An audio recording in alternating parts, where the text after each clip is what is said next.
Hello everyone, कैसे हैं आप सभी। आई होप आप सभी अच्छे होंगे। Welcome to my channel easy maths classes. Let's start today's session.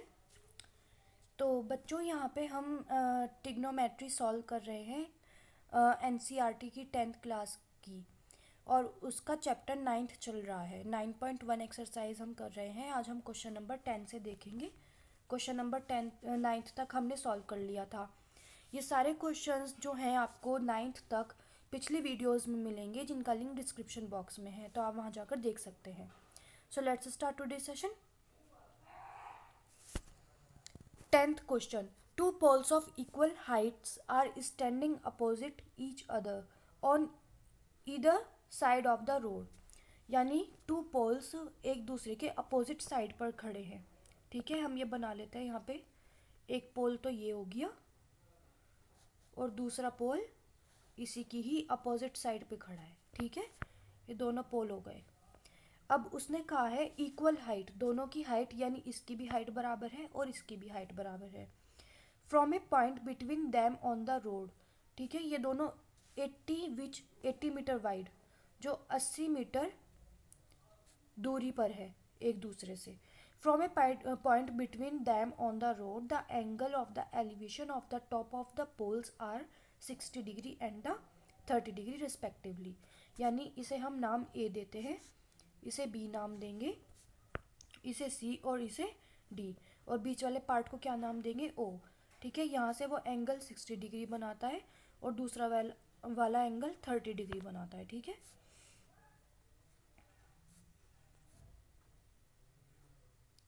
ठीक है, तो हमें क्या ज्ञात करना है, find the height of the pole and the distance of point from the pole. तो हम इन दोनों की हाइट बतानी है, और ये इन दोनों के बीच में कितनी डिस्टेंस है वो हमें बताना है। तो सबसे पहले हम क्या करेंगे, इन ट्रायंगल ए बी ओ में टेन थीटा लगाएंगे। टेन थीटा कितना है, 60 डिग्री है। नेक्स्ट पेज पे देखते हैं। इन ट्रायंगल ए बी ओ, ठीक है, ए बी ओ में टेन 60 डिग्री है।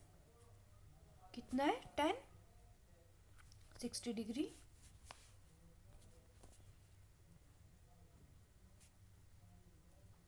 ठीक है, और टेन किसके बराबर होगा, A B upon B O, यानी परपेंडिकुलर अपॉन बेस। इस वाले की बात कर रही हूँ मैं। ठीक है, इस वाले उसकी A B upon B O. ठीक है,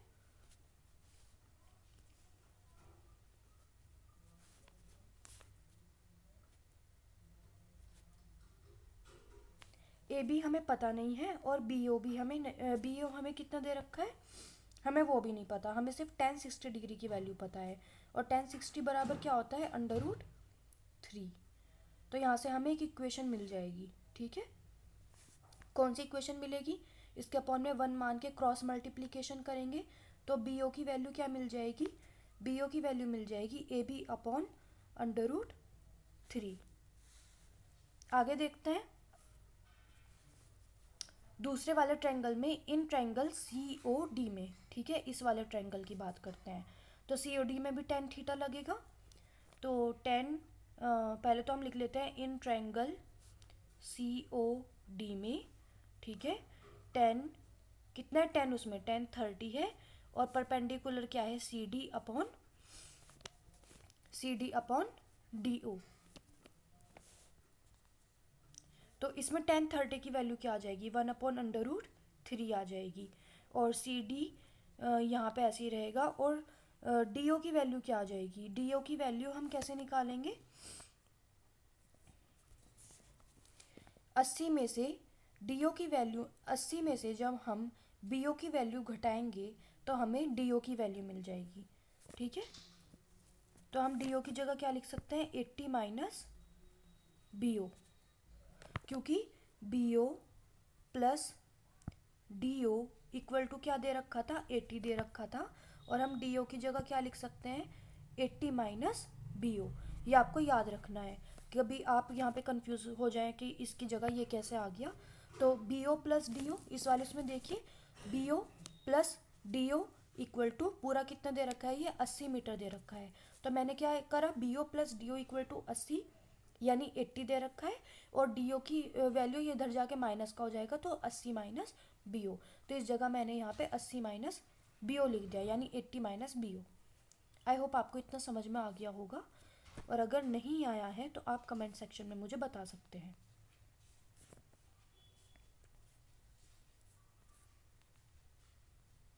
अब हमारा इतना सॉल्व हो गया, आगे सॉल्व करेंगे इसे, क्रॉस मल्टीप्लिकेशन करेंगे। क्रॉस मल्टीप्लिकेशन जब करेंगे तो हमारा खुद ही सॉल्व हो जाएगा। Page number 3, 1 upon under root 3 equal to C D upon 80 minus B O. Cross multiplication में 80 minus B O equal to under root 3 C D. ठीक है, यानी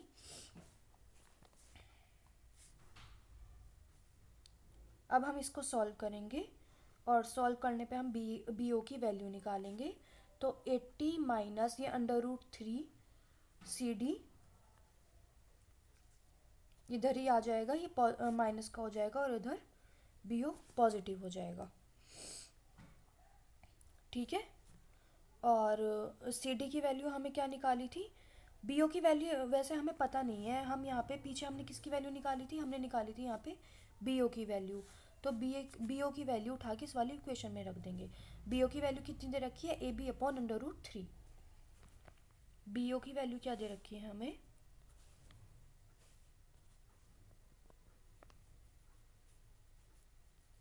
ए बी अपॉन अंडर रूट 3। तो यही बी ओ की value उठा के हमें इसमें रखनी है। ठीक है, आपको लाइन लिखनी है फ्रॉम इक्वेशन 1, ये इक्वेशन 1 आ गई थी, इक्वेशन 1। ठीक है, put the value in equation 2। ठीक है, तो इतना हम मिटो देते हैं इसे सॉल्व करेंगे। 80 minus B O, cross multiplication कर रहे हैं ना हम ऊपर, under root 3 C D. B O की वैल्यू क्या है, 80 minus A B upon under root 3 equal to under root 3 C D. अब क्या करेंगे, ये 80 इधर आके प्लस का हो जाएगा, यानी 80 नहीं सॉरी ए बी, तो equal to under root 3 C D plus A B upon under root 3। ठीक है, इसका एलसीएम लेंगे। सबसे पहले हम क्या कॉमन निकाल सकते हैं, और हमें पता है ए बी बराबर क्या होता है, सी डी है, ये हमें दे रखा है ए बी बराबर सी डी। ये वाली हाइट इस वाली हाइट के बराबर है, तो हम लिख सकते हैं ए बी बराबर सी डी, ए बी बराबर सी डी, ये भी आपको ध्यान रखना है। तो यहाँ पे हम under root 3 C D plus A B की जगह क्या लिख सकते हैं, ए बी की जगह हम सी डी लिख सकते हैं, अंडर रूट 3। ठीक है बच्चों, अगर राइटिंग समझ में ना आ रही हो तो कोई बात नहीं, इस टाइम आप समझ लीजिए, और पीडीएफ में आपको बाद में प्रोवाइड कर दूंगी डिस्क्रिप्शन में। अब आप इसमें सी डी कॉमन ले सकते हैं, सी डी कॉमन लेंगे तो अंदर क्या बचेगा, under root 3 plus 1 upon under root 3। इसे आगे सॉल्व करने पे पेज नंबर 4, थोड़ी सी इसमें कैलकुलेशन बड़ी है, हमने सी डी कॉमन ले लिया था, तो अंदर क्या बचा था, सी डी हमने कॉमन लिया था, तो अंदर under root 3 plus 1 upon under root 3 बचा था, और इक्वल टू में 80 आया था। ठीक है, एलसीएम लेंगे, एलसीएम लेना आता है आपको, अंडर रूट 3 एलसीएम लेंगे, अंडर रूट 3 की अंडर रूट 3 से इसके अपॉन में 1 मान के, तो ऊपर 3 प्लस 1 आ जाएगा, यानी 4 आ जाएगा, इक्वल टू 80। ठीक है, और C D equal to C D into 4 equal to 80 into under root 3, जो डिवाइड में था वो मल्टीप्लीकेशन में 80 के पास चला गया। तो सी डी की वैल्यू क्या आ जाएगी, 80 इंटू अंडर रूट 3 अपॉन 4, यानी जब इसे सॉल्व करेंगे तो हमारा क्या आ जाएगा, 20 अंडर रूट 3। तो ये हमें सी डी की वैल्यू मिल जाएगी, किसकी, सी डी की। और सी डी की वैल्यू मिल गई तो ए बी की भी वैल्यू मिल गई, क्योंकि सी डी जो है वो ए बी के बराबर है। तो यहाँ पे लिखेंगे C D equal to A B equal to 20 under root 3। तो ये हमें उसकी हाइट मिल गई, किसकी हाइट मिल गई,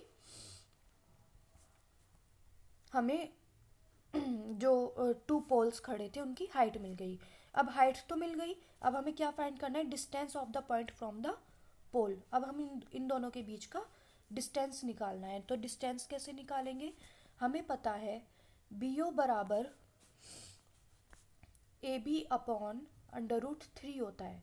ये हमने पीछे निकाला था इस वाली इक्वेशन में, इक्वेशन नंबर फर्स्ट में, आपको याद होगा, ये रहा इक्वेशन नंबर फर्स्ट। तो बी ओ बराबर A B upon √3, A B की वैल्यू क्या आई थी 20 √3 अपॉन √3, ठीक है।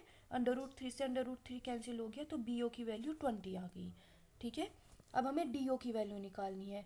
डी ओ की वैल्यू क्या थी, मैंने आपको बताया था डी ओ की वैल्यू हमने कैसे निकाली थी। डी ओ की वैल्यू हमने यहाँ पे निकाली थी, D O equal to 80 minus B O, ठीक है। तो D O equal to 80 minus B O. तो 80 माइनस बी ओ की वैल्यू क्या है 20, तो डी ओ की वैल्यू कितनी आ गई 60। तो इन दोनों पोल के डिस्टेंस भी निकल गई बीच में से, ये दोनों पोल थे ना अपोजिट डायरेक्शन में, ठीक है, ये ऐसे। तो इन दोनों की डिस्टेंस भी निकल गई। बी ओ की डिस्टेंस है 20 और इसकी डिस्टेंस है 60, और इसकी हाइट भी निकल गई, हाइट 20 √3 और इसकी हाइट 20 √3। आई होप आपको एक क्वेश्चन समझ में आ गया होगा, और अगर आपको एक क्वेश्चन समझ में नहीं आया तो आप कमेंट सेक्शन में मुझे बता सकते हैं। तो आगे देखते हैं, ये हमारा क्वेश्चन नंबर कौन सा था, क्वेश्चन नंबर 10 हमारा सॉल्व हो चुका है। अब क्वेश्चन नंबर 11 पे जाते हैं। क्वेश्चन नंबर 11 में क्या कहा है, a TV tower standing vertically on a bank of the canal. ये टीवी टावर है जो वर्टिकली खड़ा है एक नदी के किनारे पे। From a point on the other bank direction opposite the tower the angle of elevation of the top of the tower is the 60। यानी टावर के टॉप से जो बैंक का एंगल बनाता है वो 60 डिग्री बनाता है पॉइंट नंबर सी पे, ठीक है। From another point 20 metre away from the point on the line joining this points to the foot of the tower. यानी इससे 20 मीटर दूरी पर ये टावर फिर एक 30 डिग्री का एंगल बनाता है। The angle of elevation of the top of the tower is 30 degree.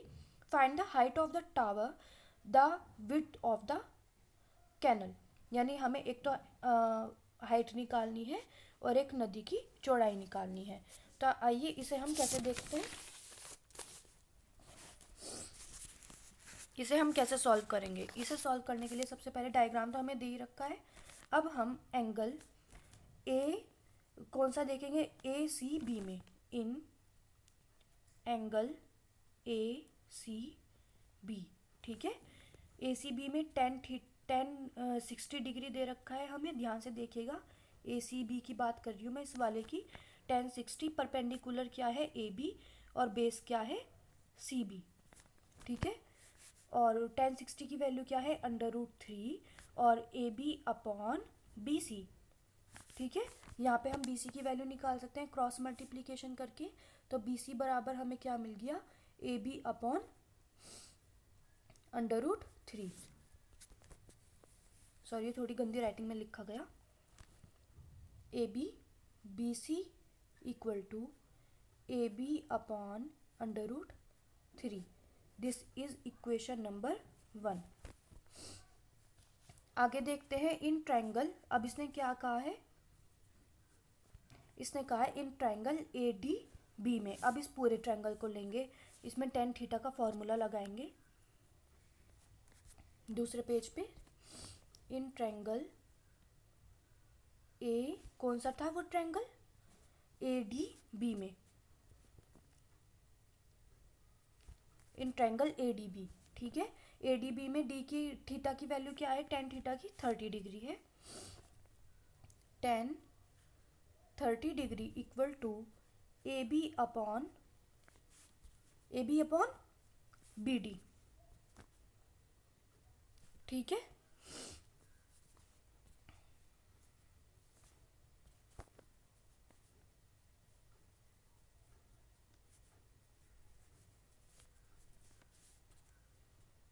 A B upon B D, तो tan 30 की वैल्यू क्या आ जाएगी 1 upon √3 equal to A B upon अब बी डी की वैल्यू कैसे निकाल सकते हैं? बी डी की वैल्यू, ये पूरी लेंथ दे रखी है तो B C plus C D, यहाँ पे मैं लिख देती हूँ साइड में एक जगह, B D equal to B C plus C D, ठीक है। और हमें किसकी वैल्यू दे रखी है वहाँ पे? हमें सी डी की वैल्यू दे रखी है 20 मीटर, 20 मीटर। बी सी की भी नहीं दे रखी और बी डी की भी नहीं दे रखी, ठीक है। तो हम बी डी की जगह क्या लिख सकते हैं? B C plus 20। I hope आपको ये समझ में आ गया होगा, और अगर आपको समझने में परेशानी हो रही है तो आप कमेंट सेक्शन में मुझे बता सकते हैं। अब यहाँ पे देखेंगे बी सी जो बराबर है वो ए बी के, बी सी जो बराबर है वो ए बी अपॉन √3 है। ये हमने इक्वेशन नंबर 1 में निकाल लिया था। बच्चों इसमें बस वैल्यूज पुट करते रहना है, वरना इसमें कोई परेशानी नहीं है। इन क्वेश्चंस को करने में आपको प्रैक्टिस की ज़रूरत है। बी सी बराबर क्या निकाला था हमने? ए बी √3 प्लस 20, ठीक है। यानी 1 upon √3 equal to A B, LCM लेंगे तो ए बी प्लस 20 अपॉन √3, नीचे वाले का इतने पोर्शन का हमने एलसीएम ले लिया। आगे सॉल्व करते हैं। 1 अपॉन √3 ऊपर चला जाएगा। कैसे चला जाएगा ये मैं आपको आगे बताऊंगी, यहाँ पे पेज में जगह नहीं है। कैसे चला जाएगा? 1 अपॉन √3 ऐसे कैसे चला जाएगा? मैम आप कैसे कह सकते हैं ऐसे ही ऊपर चला जाएगा, है ना। हज़ारों सवाल दिमाग में आता है, अरे यार ये तो वैसे ही करवाते जा रही हैं, कुछ बताती तो है नहीं। 1 अपॉन √3 और ए बी अपॉन, हमने एलसीएम तो ले लिया था, ए बी प्लस 20 √3 अपॉन √3। बच्चों अगर आपको मेरी स्पीड कम लग रही है तो आप इसकी स्पीड बढ़ाकर भी देख सकते हैं, क्योंकि मैं धीरे धीरे इस वजह से पढ़ा रही हूँ। ज़्यादातर बच्चों को समझ में नहीं आता कि हो क्या गया क्वेश्चन में, ठीक है। तो सब बच्चों को साथ लेके चलना पड़ता है। अब इनकी आपस में आपको ये वाली कैलकुलेशन तो करनी आती होगी, यानी √3 ए बी ऊपर चला जाएगा और नीचे क्या बचेगा? ए बी प्लस 20 √3, ठीक है। इसको सॉल्व करेंगे, सॉल्व करने पे हम क्रॉस मल्टीप्लिकेशन करेंगे तो हमें मिलेगा A B plus 20 √3 equal to इसकी इसमें तो 3 इंटू ए बी, √3 क्या देता है? 3 देता है। तो यानी 3 ए बी में से ए बी घटाएंगे तो हमें आगे मैं यहाँ पे कर रही हूँ 20 √3 इक्वल टू हमें 2 ए बी मिलेगा। 2 से ये 10 बार कट जाएगा तो ए बी की वैल्यू हमें क्या मिल जाएगी? 10 √3, यहाँ पे बी भी आएगा, ठीक है। तो ए बी की वैल्यू हमें क्या मिल गई? 10 √3, यानी हमें हाइट मिल गई। वहाँ पे लिख देता है कि हमें हाइट मिल गई। क्या मिल गई? ये हमें हाइट, टावर की हाइट मिल गई। अब हमें क्या निकालना है? बीच का डिस्टेंस निकालना है, और कितनी बड़ी है रिवर, BC निकालनी है पूरी। यहाँ पे हमें CD की वैल्यू मिल गई, अब हमें BC की वैल्यू निकालनी है। तो BC की वैल्यू हम कैसे निकालेंगे? BC हमें क्या दे रखा है? AB अपॉन √3, इक्वेशन नंबर 1 से। फ्रॉम इक्वेशन 1, ठीक है। BC equal to AB upon √3। तो AB की वैल्यू हमें क्या मिली थी? 10 √3 अपॉन √3 इक्वल टू √3 से √3 कैंसिल हो गया तो यहाँ पे 10 आ गया। तो BC की वैल्यू हमें क्या मिलेगी? हमें 10 मिल जाएगी। This is our required answer. I hope आपको ये क्वेश्चन समझ में आ गया होगा, और प्लीज़ कमेंट सेक्शन में मुझे बताइएगा। मैं चाहती हूँ एनसीईआरटी के आपके एक एक क्वेश्चन सॉल्व हो जाए, ताकि आपको बोर्ड्स एग्ज़ाम में बिल्कुल भी परेशानी ना हो। बच्चों ये एनसीईआरटी कोर्स मैं आपके लिए इसीलिए लाई हूँ कि ज़्यादातर यूट्यूब पे आपको लेक्चर्स मिल जाएंगे, पर कहीं कहीं क्वेश्चंस आपको ऐसे मिलते हैं कि दूसरे चैनल पे मिल रहे हैं, कुछ क्वेश्चन दूसरे चैनल पे मिल रहे हैं। तो ये इकट्ठा मैं आपके लिए कोर्स लाई हूँ एनसीईआरटी का, जिसमें आपको सारा एक एक क्वेश्चन मैं आपको खुद कराऊंगी, सिर्फ आपको समझना है, और समझने के बाद PDF में से आपको क्वेश्चन निकालने हैं और उनकी प्रैक्टिस करनी है, ठीक है। क्वेश्चन नंबर 12 देखते हैं। क्वेश्चन नंबर 12 में हमें क्या कहा गया है, क्वेश्चन नंबर 12 में कहा गया है from the top of the 7 metre building the angle of elevation top of a cable tower 60 and the angle of depression of its foot is the 45, determine the height of the tower. Question number 12 एक बार और पढ़ लेते हैं। उसने क्या कहा है, उसने कहा है कि एक 7 मीटर ऊंची बिल्डिंग है जो जिसके टॉप से केबल टावर उसके सामने एक टावर खड़ा है, तो उससे केबल होता हुआ जाता है, वो 60 डिग्री का एंगल बनाता है। ठीक है, सबसे पहले इसका डायग्राम बनाएंगे। क्या खड़ा है, ये एक बिल्डिंग खड़ी है जो 7 मीटर बड़ी है। इसके टॉप से, ये इसका टॉप है, ठीक है, इसके टॉप से इसके सामने एक टावर खड़ा है, वहाँ से केबल जाता है जो कितने डिग्री का, सॉरी यहाँ पे बहुत गंदा डायग्राम बन गया, मैं दोबारा से बनाती हूँ। एक 7 मीटर ऊंची बिल्डिंग है, इसके सामने एक टावर खड़ा है, ठीक है, ठीक है, इसके टॉप से ये 60 डिग्री का एंगल बनाता है, ठीक है, ये 7 मीटर है। और आगे क्या कहा है उसने, और इसके फुट से, आगे क्या है, इसके फुट से जो है 45 डिग्री का बनाता है, इस टावर के पैर से मिलके, यानी यहाँ से वो 45 डिग्री का बनाता है इस जगह से। ठीक है, इस लाइन को यहाँ पे कोने में मिला दीजिएगा। तो हमें क्या बताना है, हमें बताना है determine the height of the tower, हमें टावर की हाइट बतानी है। बिल्डिंग की हाइट तो हमें दे रखी है, ये तो बिल्डिंग है और ये पूरा क्या है, ये टावर है, और टावर की हमें हाइट बतानी है। ठीक है, हाइट पूछी है उसने। तो सबसे पहले हम क्या करेंगे, वही 10, 50, 25 लगा देंगे, 45 डिग्री। पहले इसको नाम दे देते हैं, ये ए है, ये बी है, ये सी है, ये डी है, और ये बीच का पार्ट ई है। ठीक है बच्चों, ये थोड़ा डायग्राम गंदा सा बन गया, आप प्लीज़ इसको साफ सा बना लीजिएगा। तो 10, 45 डिग्री इक्वल टू कौन से ट्रायंगल की बात कर रहे हैं, इन ट्रायंगल, यहाँ पे लिख देती हूँ मैं, कभी आपको कंफ्यूजन हो जाए, in triangle A B D में। ठीक है, ए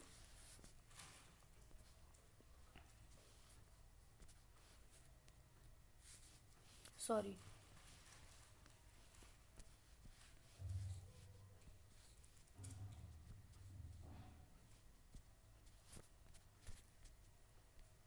इन ट्रायंगल ए बी डी।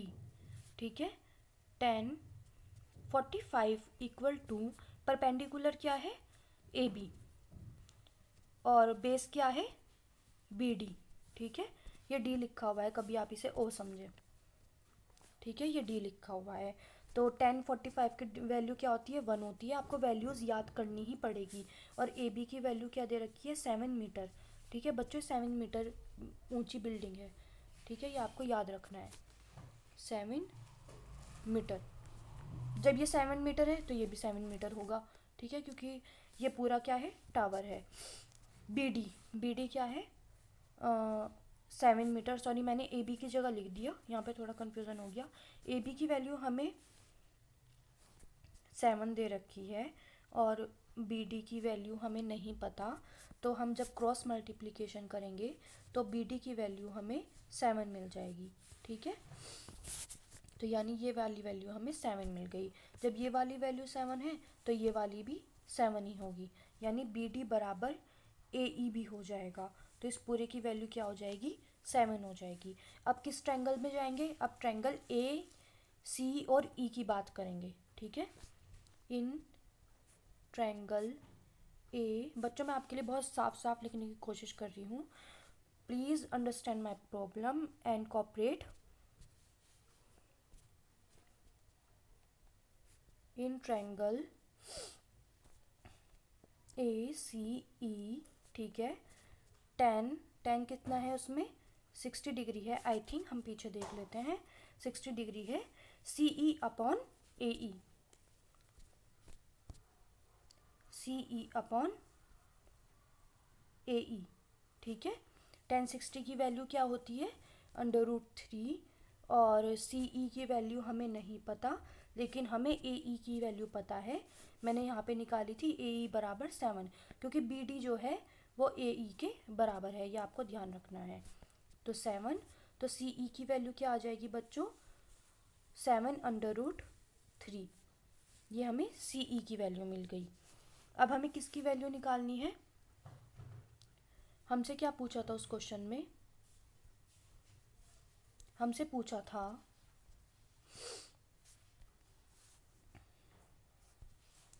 कि determine the height of the tower, हमें टावर की हाइट निकालनी है। ठीक है, तो हाइट कैसे निकलेगी इसकी, डायग्राम से देखते हैं।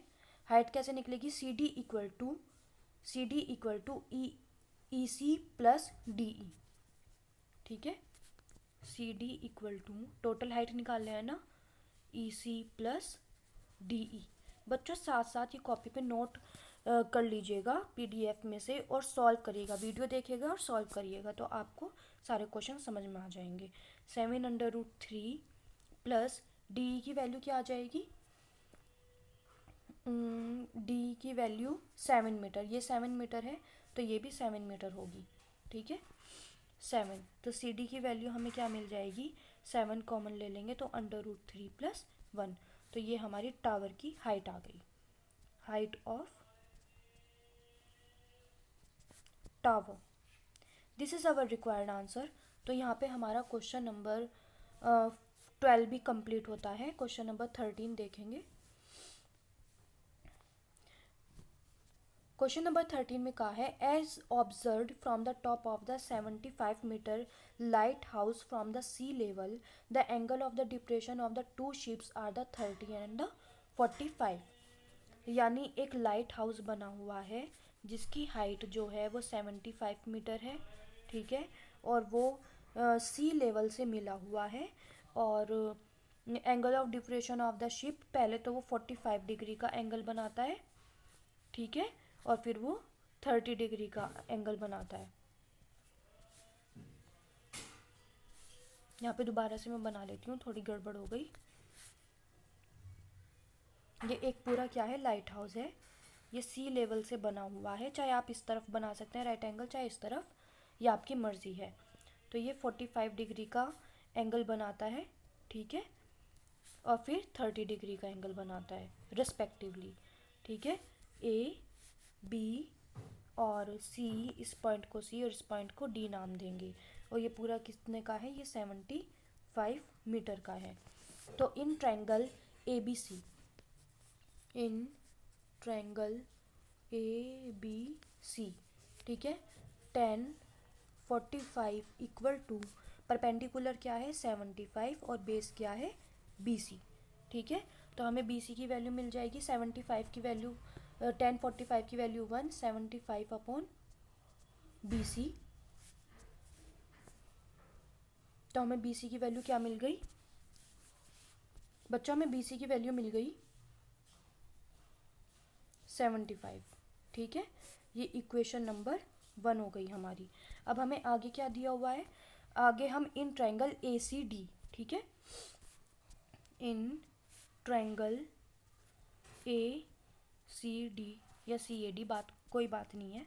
और 10 क्या दे रखी है हमें, 10 30 दे रखा है, और परपेंडिकुलर क्या है, परपेंडिकुलर 75, वही A B upon C D.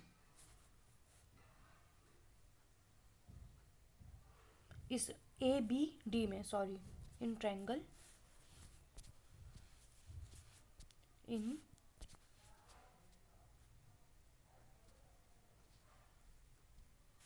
Triangle A B D, ठीक है, ए बी डी में परपेंडिकुलर ए बी आ जाएगा और बेस क्या है बी डी आ जाएगा। हमें पता है बी डी जो है वो B C plus C D से मिलकर बना हुआ है। तो यहाँ पे हम 10 30 की वैल्यू रखेंगे, 1/√3 ए बी अपॉन, और बी डी किससे मिलकर बना है, B C plus C D से मिलकर बना हुआ है।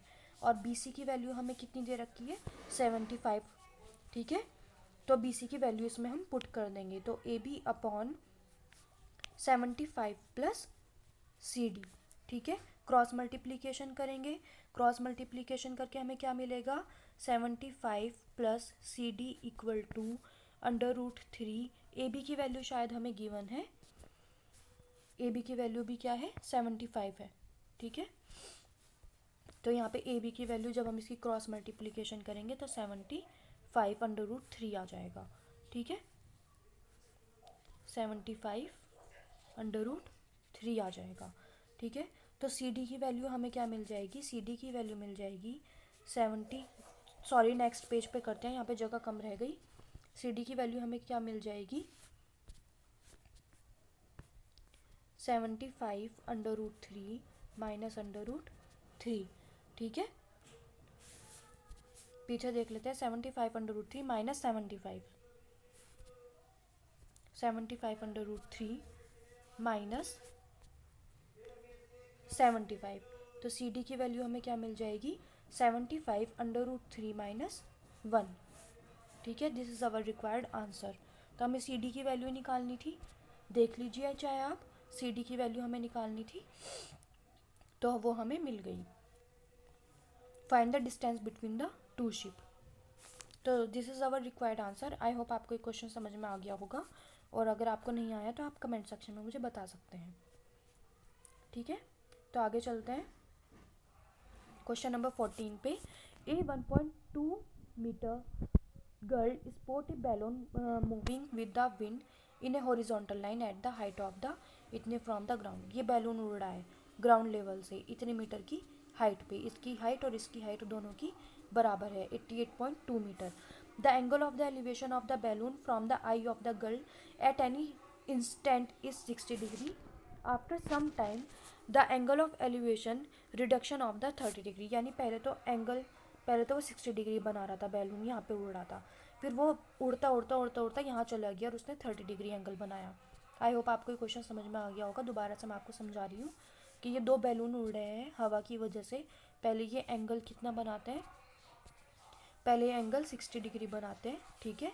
फिर उड़ते उड़ते उड़ते उड़ते ये एंगल 30 डिग्री बनाते हैं, और इन दोनों की हाइट बराबर है। After some time the angle of elevation reduction of the 30 degree, find the distance travel by the balloon during the interval. 2 minute please.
Let A is initial position of the balloon, आपको language लिखनी है, of the balloon, and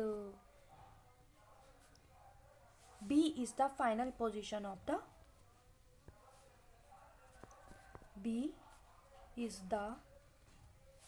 final position of the balloon, ठीक है। After some time C D represent the girl. ये C और D हमें चौड़ाई दे दी, ये हमें इतनी चौड़ाई दे रखी है गर्ल की, ठीक है। इस पॉइंट को हम ई मानेंगे, इसको हम एफ मानेंगे, ठीक है, और इसको हम जी मानेंगे, और इसको हम एच मानेंगे। आई होप आपको डायग्राम समझ में आ गया होगा, बस इन पॉइंट्स को नाम लिखने हैं। और position of the balloon after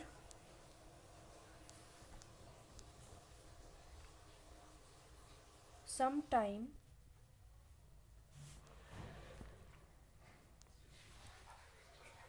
and CD represent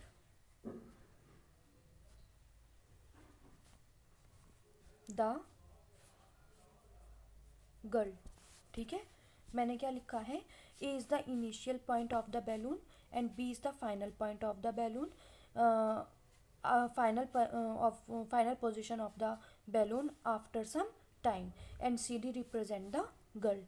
तो इन ट्रायंगल ए सी ई में, यानी हम पहले वाले ट्रायंगल में देखेंगे, इस वाले ट्रायंगल की बात कर रहे हैं हम, ए सी ई की बात कर रहे हैं, इन ट्रायंगल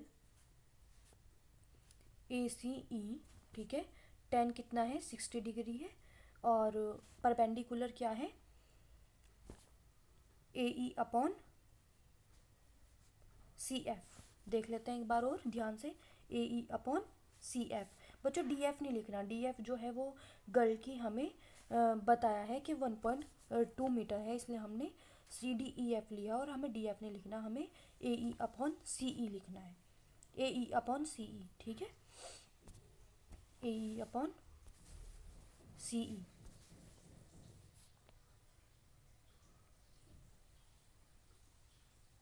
ठीक है, और ए ई क्या है हमारा, 88.2 मीटर, यानी हमें पूरा, हमें ये दे रखा है 88.2 मीटर ऊंचाई है, तो ए एफ हमारा क्या हो जाएगा, A E plus E F.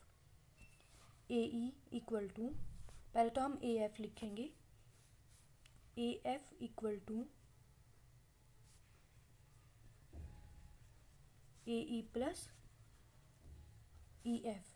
ठीक है, ए एफ की वैल्यू क्या है, 88.2 इक्वल टू, और ए ई की वैल्यू हमें पता नहीं है, ई एफ की वैल्यू हमें क्या दे रखी है, ई एफ की वैल्यू यही तो है जो सी डी की वैल्यू है, क्योंकि ये लड़की की चौड़ाई दे रखी है, लंबाई दे रखी है, सॉरी, 1.2 मीटर, 1.2 मीटर। तो हम यहाँ पे ए ई की वैल्यू आराम से निकाल सकते हैं, ए एफ की वैल्यू में से, यानी 88.2 में से 1.2 घटा देंगे, तो हमें यहाँ पे ए ई की वैल्यू मिल जाएगी। कितनी मिल जाएगी हमें ए ई की वैल्यू, यहाँ पे 87 मिल जाएगी। तो अब हम ए ई की value equation in triangle A C में रख सकते हैं, तो 1060 की वैल्यू क्या हो जाएगी, √3, ए ई की वैल्यू 87 और अपॉन सी ई।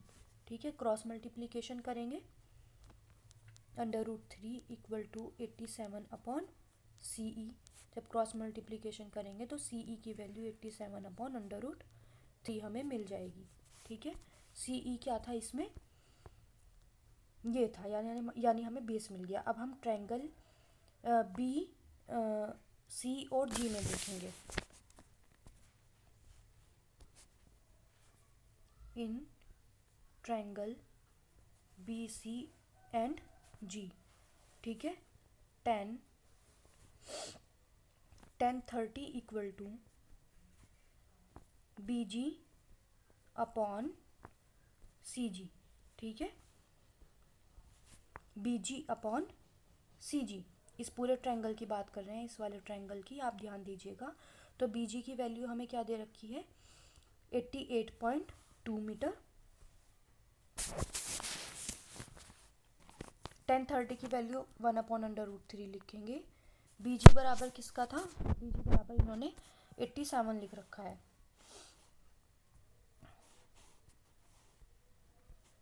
क्योंकि बी जी जो है वो ए ई के बराबर होगा। ठीक है, हमें बी एच की वैल्यू दे रखी है पूरी 88.2 मीटर, तो हमने जैसे A F plus A E plus E F करके निकाला था, ऐसे ही हम बी एच प्लस बी जी प्लस जी एच निकालेंगे, तो ये भी हमें 87 ही मिलेगा। ठीक है, तो 87 हमने यहाँ पे लिख दिया। सी जी की वैल्यू हमें नहीं पता, तो सी जी की वैल्यू हमारी क्या निकल के आ जाएगी, सी जी की वैल्यू हमारी निकल के आ जाएगी 87√3। ठीक है, तो सी ई की वैल्यू मिल गई और 87√3 सी जी की वैल्यू मिल गई। अब हमें ए बी की वैल्यू निकालनी है, ए बी की वैल्यू, ए बी बराबर ई जी। ठीक है, और ई जी बराबर सी जी माइनस ई जी बराबर सी जी माइनस सी ई, ठीक है।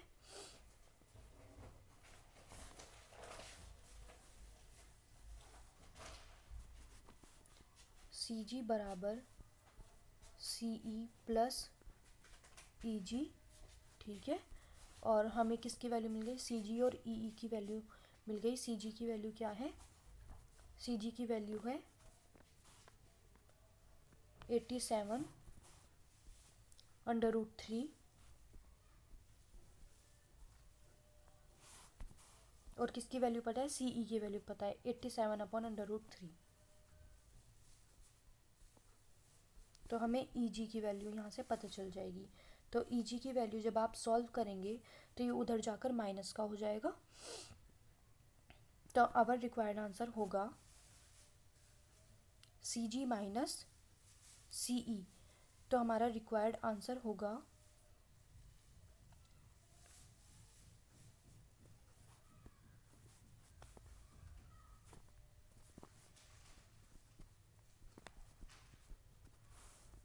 Metre. This is our required answer. I hope आपको ये क्वेश्चन समझ में आ गया होगा, और अगर आपको नहीं समझ में आया तो आप आगे भी हमें बता सकते हैं। तो ये क्वेश्चन था, क्वेश्चन नंबर 14 था, जो हमारा कंप्लीट हो चुका है। बच्चों यहाँ पे आप काट के जब इसकी वैल्यू आएगी तो आप इसे और सिंप्लीफाई कर सकते हैं, और सी ई की वैल्यू आप लिख सकते हैं यहाँ पे जब हम इसे सॉल्व करेंगे 29/3, ठीक है। ये आपको ध्यान रखना है। आगे देखते हैं question number 15। A straight highway leads to a foot of the tower. बच्चों इसका मैं डायग्राम बना रही हूँ, ये आपको, बल्कि क्वेश्चन नंबर 16 मुझे लगता है ये आप खुद भी कर सकते हैं। क्वेश्चन नंबर 15 देखते हैं पहले।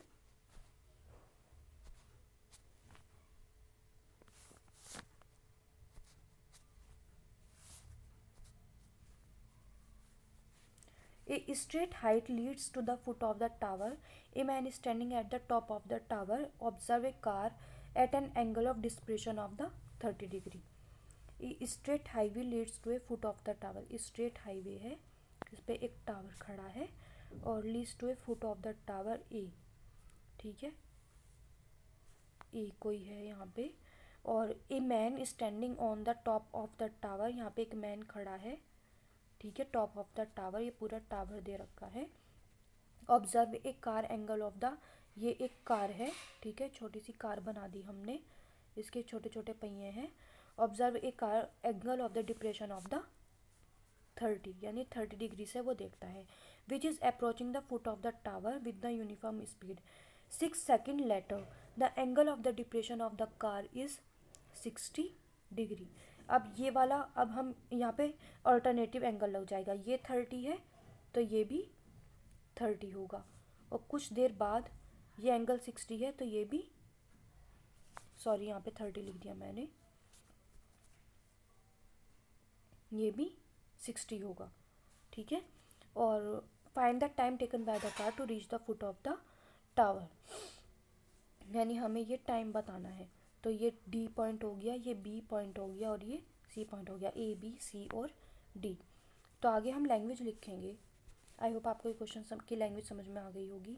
Late A B represents the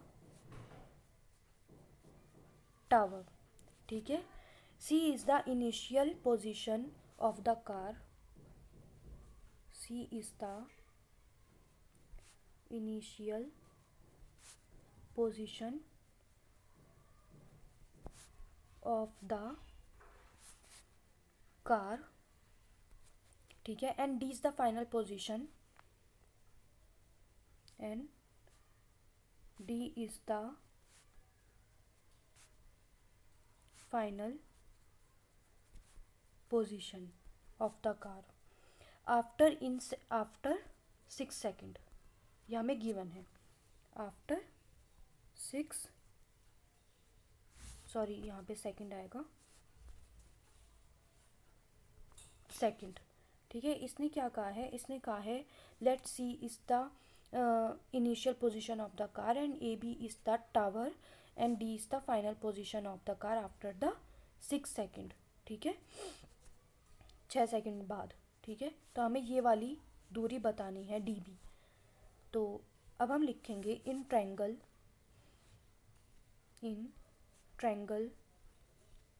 A D B में, ठीक है, 1060 equal to A B upon D B. ठीक है बच्चों, नेक्स्ट पेज देखते हैं। 1060 की वैल्यू √3, ए बी की वैल्यू हमें पता नहीं है और डी बी की वैल्यू भी हमें पता नहीं है। क्रॉस मल्टीप्लिकेशन करेंगे तो डी बी की वैल्यू क्या आ जाएगी, A B upon √3। This is our first equation. ठीक है, अब जाएंगे इन ट्रायंगल ए बी सी में।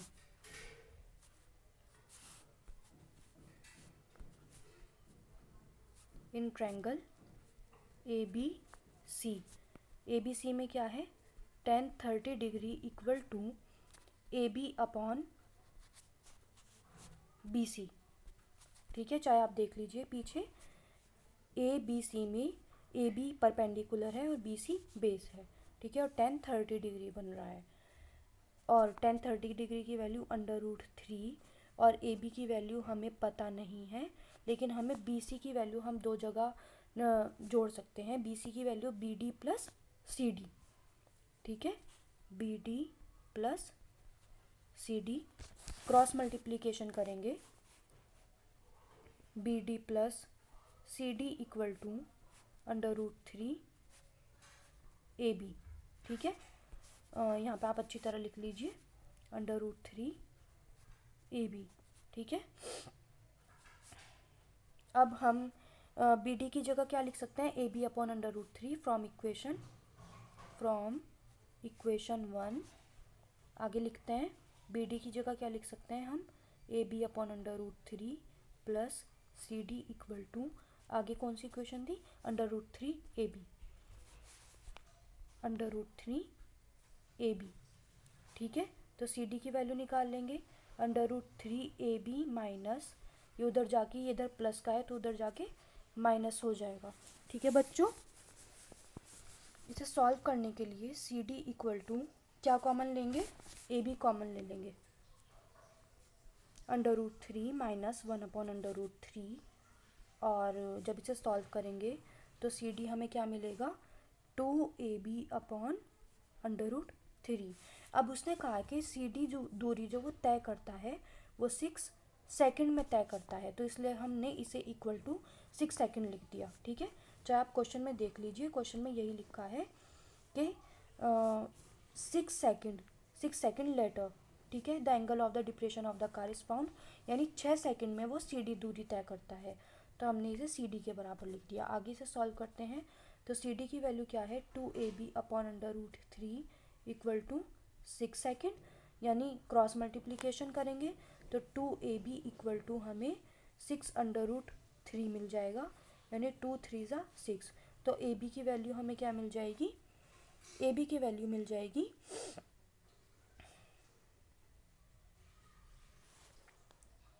3√3। अब आगे देखते हैं, आगे हमें किसकी वैल्यू निकाली थी, हमने निकाली थी dB की वैल्यू निकाली थी। dB की वैल्यू AB अपॉन √3। तो फ्रॉम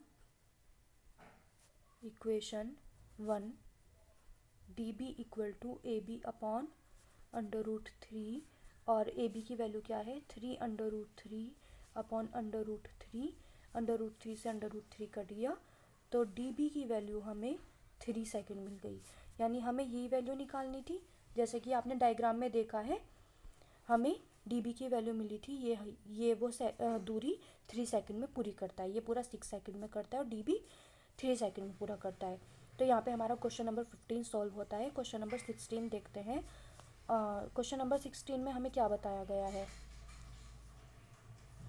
क्वेश्चन नंबर 16 में हमें बताया गया है, the angle of the elevation of the top of the tower from 2 points distance 4 meter and the 9 meter from the base of the tower in the same state with it are the complementary prove that the height of the tower is 6 meter. यानी इसमें बताया गया है, last question है exercise 9.1 का।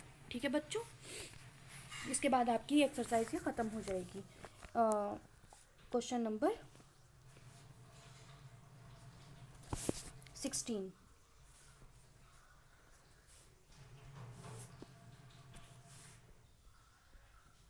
क्या बताया गया है? क्वेश्चन नंबर में बताया गया है हमें 16 में कि एक टॉप टावर है जिसकी डिस्टेंस 4 मीटर है और 9 मीटर है बेस से, ठीक है, और सेम स्ट्रेट बेस से, ठीक है। तो हमें उस टावर की हाइट बतानी है। तो हम पहले एक टावर बना लेंगे यहाँ पे।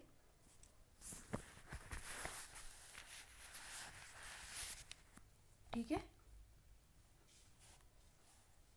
इसकी पहले तो डिस्टेंस क्या है 4, ठीक है, और फिर डिस्टेंस क्या हो गई इसकी हमारी 9,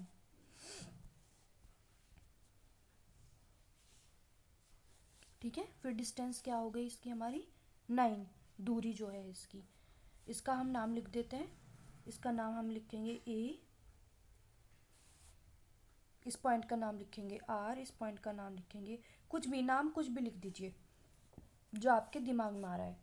सॉरी, ये यहाँ पे 9 नहीं आएगा, ये पूरा दूरी यहाँ से लेके यहाँ तक क्या दे रखी है 9 दे रखी है, पूरी दूरी 9 है, और ये वाली दूरी जो है वो 4 है। एक बार और क्वेश्चन को पढ़ लीजिए, थोड़ा सा कन्फ्यूज़न हो गया। ये the angle of the elevation of the top of the tower from 2 point distance of 4 meter and 9 meter from the base of the tower in the same straight line. ठीक है, यहाँ से लेके यहाँ तक दूरी 4 बताई गई है और इस पूरी दूरी को 9 बताया गया है। तो हम लिखेंगे let AQ represent the tower and RS are the point which are 4 meter 9 meter away from the base of the tower respectively। ठीक है,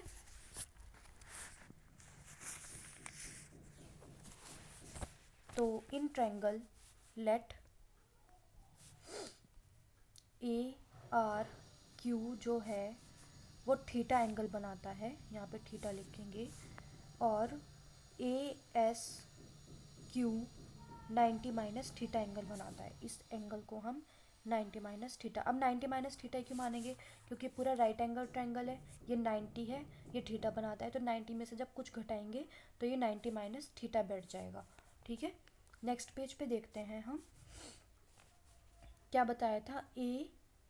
ARQ theta and ASQ 90 minus theta.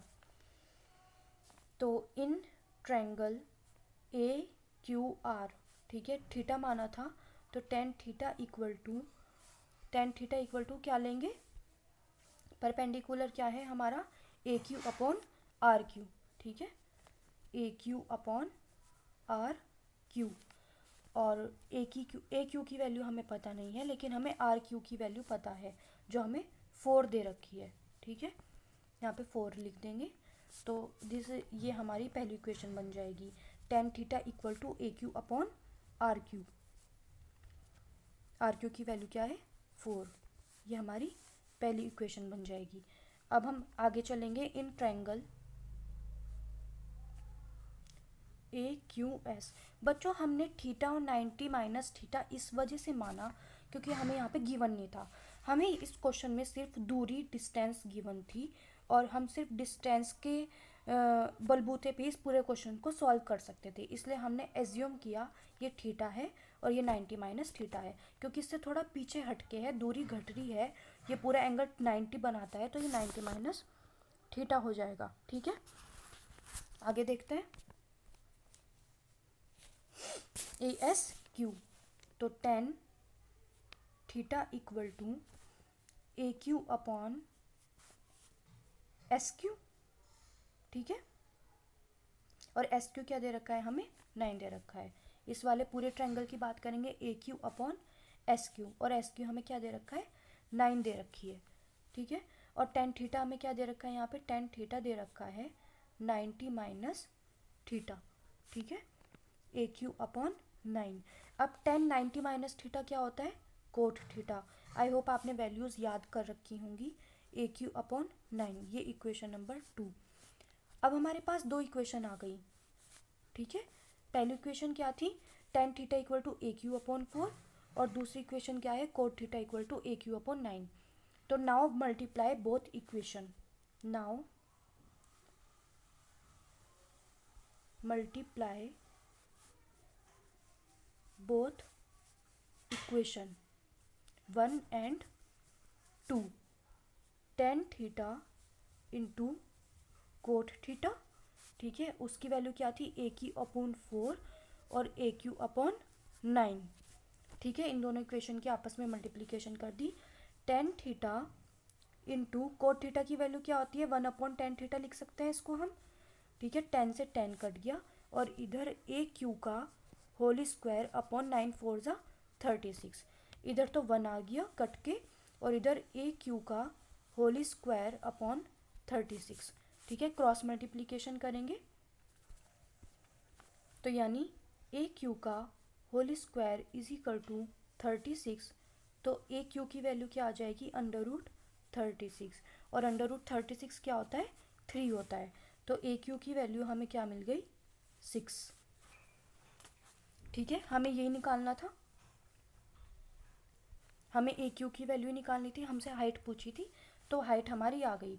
और हाँ, ज़्यादातर बच्चे यहाँ पे +-6 लिख देते हैं, क्योंकि उन्हें सिखाया जाता है कि अंडर रूट में से जब कोई चीज़ निकलती है तो वो +- होती है। लेकिन हमें पता होना चाहिए हाइट कभी भी पॉजिटिव नेगेटिव नहीं लेते, ऐसे कभी भी मत लिखना, ठीक है। हाइट हमेशा पॉजिटिव ही होती है, तो ठीक है, नेगेटिव को आपको नहीं लिखना है। तो यहाँ पे हमारा आज एक्सरसाइज 9.1 ख़त्म होती है। और अगर आपको कुछ क्वेश्चंस पूछने हो तो आप कमेंट सेक्शन में मुझे बता सकते हैं।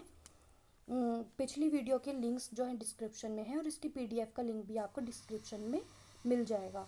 सो आज का सेशन आज यहीं ख़त्म करते हैं, तब तक के लिए बाय बाय, थैंक यू।